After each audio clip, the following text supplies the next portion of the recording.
হরে কৃষ্ণা। আমি 8 তারিখের চৈতন্য চরিতামৃত ক্লাসের যে নির্যাস, আমার যে উপলব্ধি তা দেওয়ার চেষ্টা করব।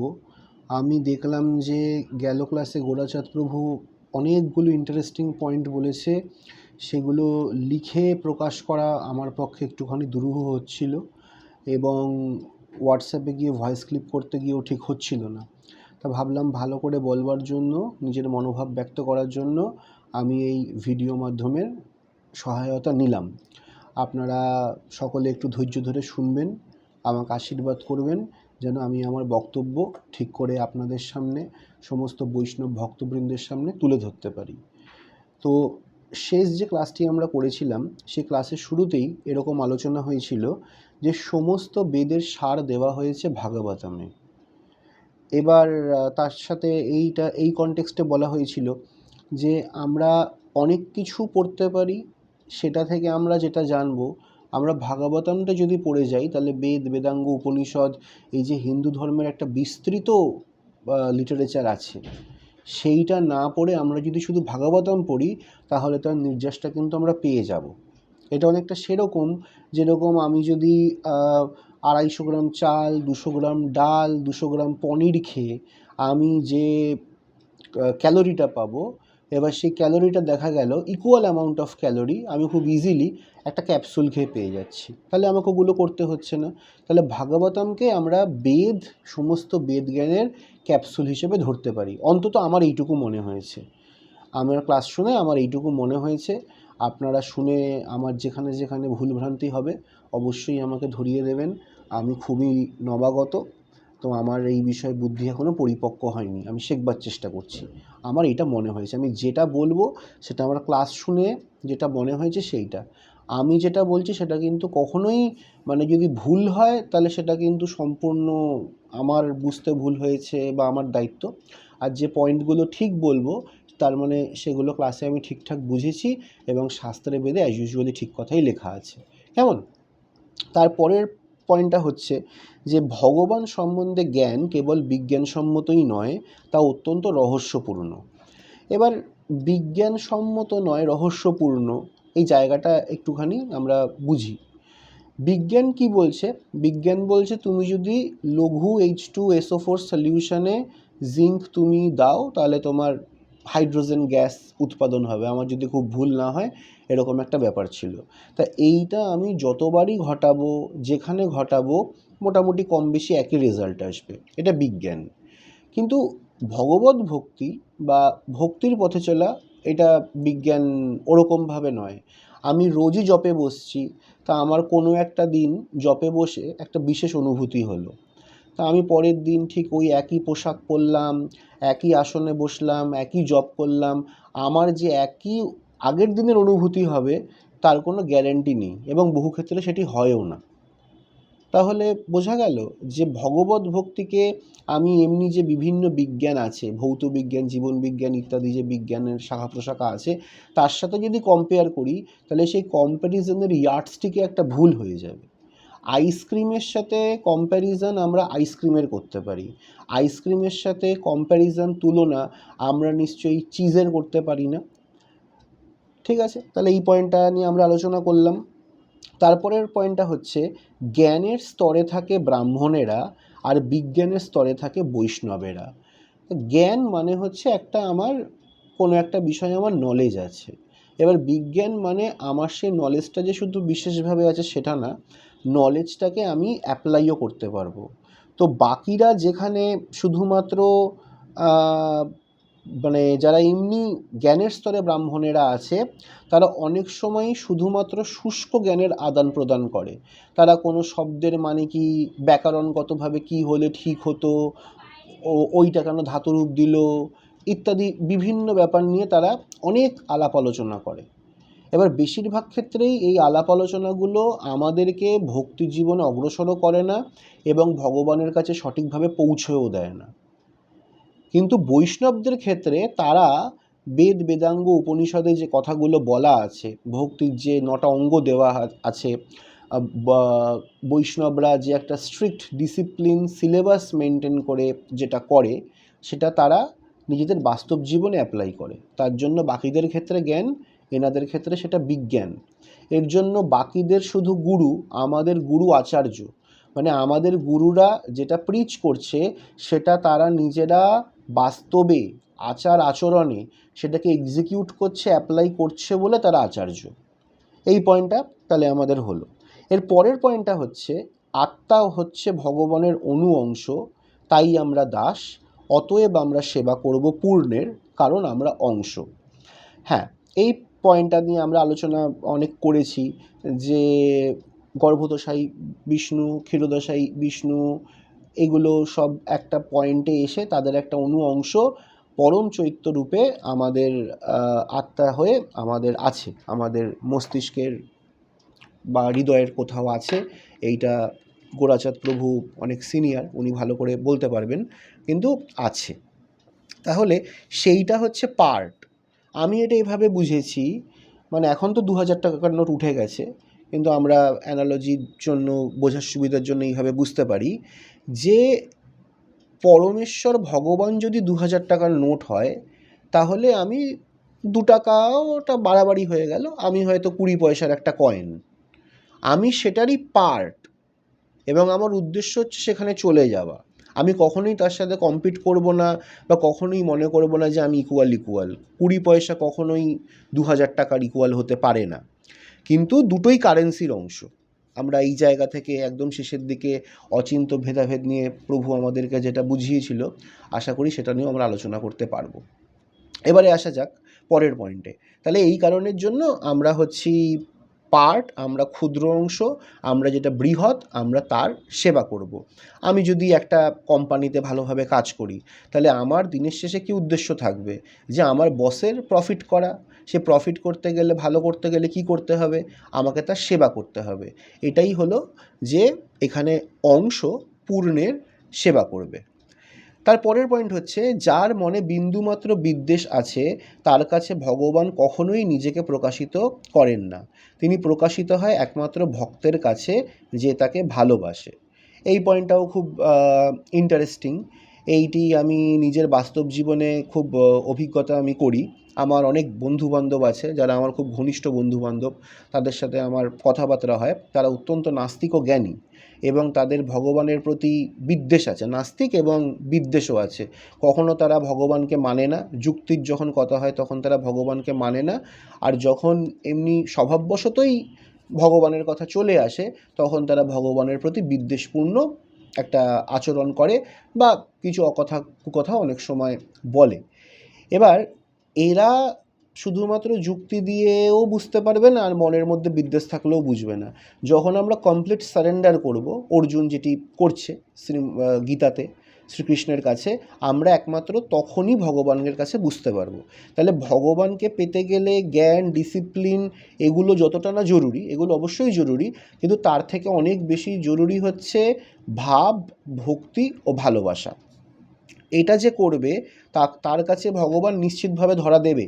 আমি হয়তো শুদ্ধ উচ্চারণে, ভালো সংস্কৃতে গীতা পড়তে পারলাম না, কিন্তু আমি আমার সমস্ত প্রাণশক্তি দিয়ে ভগবানকে ডাকলাম, তাহলে আমার বিশ্বাস যে ভগবান আমার কাছেই আসবে। ভগবান ওটাকে ইস্যু করবে না যে তুমি তো শুদ্ধ উচ্চারণে গীতা পড়তে পারোনি, বা তোমার ওখানে একটা ক্ষুদ্র ভুল ছিল। এইটা হচ্ছে মূলত ভাবভক্তি, ভালোবাসার ওপরই নির্ভর করে যে ভগবান আমাদের কাছে আসবে কি না। সৃষ্টিতে এমন কিছু নেই যা শ্রীকৃষ্ণের সাথে সম্পর্কিত নয়। শ্রীকৃষ্ণ থেকেই যেহেতু সব কিছুই এসেছে, তাহলে সৃষ্টির সব কিছুই শ্রীকৃষ্ণের সাথে সম্পর্কিত। শিশু যখন মাতৃগর্ভ থেকে বেরোয়, তাহলে শিশুর বডির প্রত্যেকটা অংশ, ফ্রম হেড টু টো, প্রত্যেকটা অংশ কি মায়ের উম্বের টাচ পায়, মায়ের গর্ভের স্পর্শ পায়। এইটা যেরকমভাবে সত্যি, কারণ সে মায়ের গর্ভ থেকে বেরোচ্ছে। একই রকমভাবে যেহেতু শ্রীকৃষ্ণের থেকে সব কিছু এসেছে, তাই সব কিছুই শ্রীকৃষ্ণের সাথেই সম্পর্কিত। সে আমার পাশের পুকুরের কচুরিপানা হোক, কিংবা আকাশগঙ্গা ছায়াপথের কোনো একটা নক্ষত্র হোক, সবই কিন্তু শ্রীকৃষ্ণের সাথে সম্পর্কিত। শক্তিমানের আমরা আলোচনা করব পরের পয়েন্টটা নিয়ে। শক্তিমানের শক্তি সর্বত্র বিস্তৃত, তার মানে এই নয় যে শক্তিমান সর্বত্র ব্যক্তিগতভাবে উপস্থিত।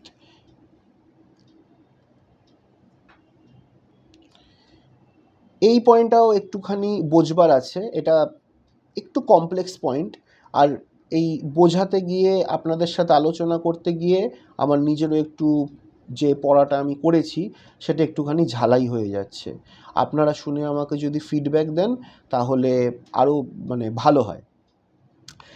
কি বললাম যে শক্তিমানের শক্তি সর্বত্র বিস্তৃত, তার মানে এই নয় যে শক্তিমান সর্বত্র ব্যক্তিগতভাবে উপস্থিত। এবার এইভাবে দেখি, আমাদের প্রত্যেকের বাড়িতে কারেন্ট আছে, আলো চলছে, পাখা চলছে, এসি চলছে, ফ্রিজ চলছে, সেটা ইলেকট্রিসিটি দ্বারা চলছে। এবার সেই ইলেকট্রিসিটির কিভাবে আসছে, একটা নির্দিষ্ট জায়গাতে পাওয়ার হাউস আছে, ট্রান্সফরমার আসছে, সেইভাবে আসছে, এবং সিএসসির মালিক হচ্ছে গোয়েঙ্কা। এবার তার মানে কি আমি এটা বলতে পারবো যে আমাদের প্রত্যেকের বাড়িতেই গোয়েঙ্কাও আছে বা গোয়েঙ্কার বাড়ি থেকে কেউ আছে এবং একটা করে ট্রান্সফরমার বা পাওয়ার হাউস বসানো আছে? সেটা তো হয় না। কিন্তু ইলেকট্রিসিটি সবার বাড়িতেই আছে। কিন্তু যে ইলেকট্রিসিটি যে সমস্ত এনার্জি জেনারেট করছে, তিনি থাকবে কি না তার ওরকম কোনো গ্যারান্টি নেই। আমরা সত্যি যদি খুব ভালো বা খুব খারাপ কিছু করি, তিনি হয়তো আসতেও পারেন। কিন্তু সেইটা কথা না, আমাদের বুঝতে হবে হচ্ছে যে ওনার শক্তি সর্বত্র উপস্থিত, কিন্তু এই শক্তির যে ধারক বাহক যিনি শক্তিমান, তিনি সর্বত্র উপস্থিত থাকতেও পারে, নাও থাকতে পারে। তারপরে এই পরের পয়েন্টটাও খুব ইন্টারেস্টিং। ঈশ্বরের, ভগবানের কৃপা ব্যতীত ভগবানকে জানা সম্ভব নয়।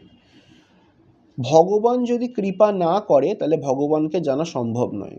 শ্রীমদ্ ভগবদ্গীতার কোনো একটি শ্লোকে, এক্স্যাক্ট শ্লোক নাম্বার প্রভু আপনারা জানলে আমাকে অবশ্যই বলবেন, আমি শ্লোকটি পড়েছি কিন্তু আমার আনফর্চুনেটলি আমার এক্স্যাক্টলি অধ্যায় আর শ্লোকটি মনে নেই। তো শ্লোকটি হচ্ছে, আগে পয়েন্ট একটুখানি বলিনি তারপর শ্লোকটা নিয়ে বলছি, যে ভগবানের কৃপা ব্যতীত ভগবানকে জানা সম্ভব নয়। তো ভগবান নিজে কোনো একটি শ্লোকে অর্জুনকে বলছে, অর্জুন আমি তোমাকে যে কথাগুলো বললাম সেগুলো খুবই গূঢ় রহস্যময় কথা, এগুলো স্বাভাবিক বিচার বুদ্ধি দিয়ে কখনোই কেউ বুঝতে পারবে না। এবং আমাদের বৈষ্ণবদের ফিলোসফি যে অচিন্ত ভেদাভেদের ওপর দাঁড়িয়ে আছে, এই অচিন্ত শব্দটার মানে কি? মানে হচ্ছে চিন্তা। এবার চিন্তা করবার আমাদের মানুষদের একটা ক্যাপাসিটি আছে।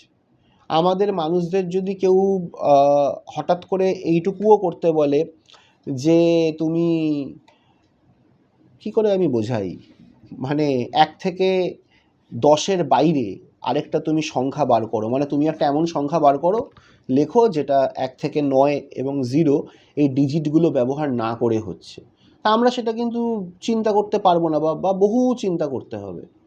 তা সেখানে তো ভগবানের তত্ত্ব, ভগবান সম্পর্কিত সমস্ত কথা এর থেকে বহু বহু জটিল। তা আমি যদি চিন্তা করেই যদি আমার সমাধান করতে হয়, তাহলে চিন্তার দ্বারা তো আমি এটা পারবো না।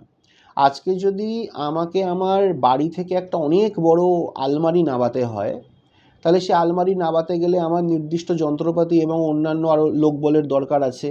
এবার আমি যদি মনে করি যে না, আমি আমার যেভাবে হোক গায়ের শক্তি বাড়াবো, ইত্যাদি করব, আমি একদিন আলমারি নামাবো, তাহলে চান্সেস আর ভেরি লেস যে আমি তাতে সাকসেসফুল হব, তাই না?